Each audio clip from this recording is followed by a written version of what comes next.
Need to have the story of Zimbabwe being told.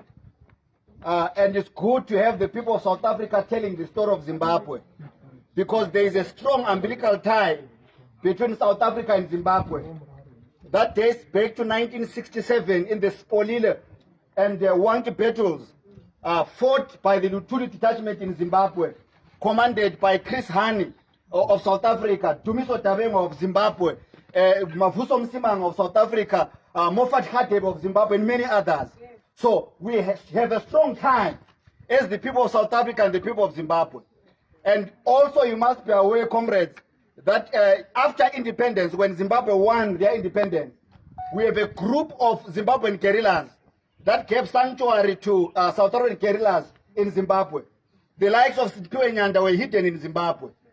And there was a Kobe bombing here, which was organized by Zimbabwean guerrillas, one of them being Jeremy Brickhill. And Mark Maharaj is one of the people that participated in that. So when we see these strong ties coming back to life, there is hope for us as the people of Zimbabwe. What is the story of Zimbabwe? The story of Zimbabwe is a story where a government has turned rogue, where we have a government that has turned against its own citizens, where we have got liberators that have become oppressors.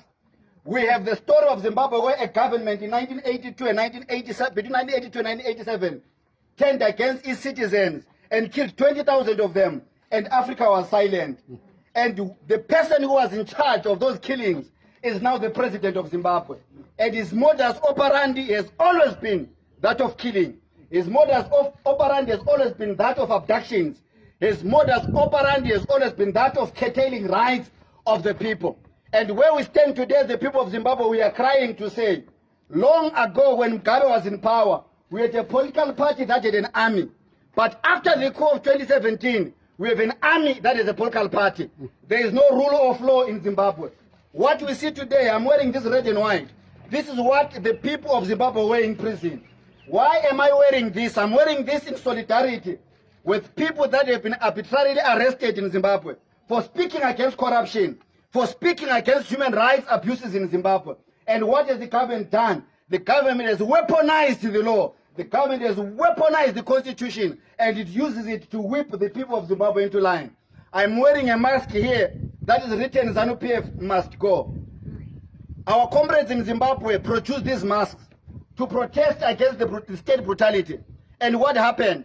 Between the 26th of July and the 7th of August, we had over 50 of our comrades having their houses broken into. And where I stand, my family is in Zimbabwe.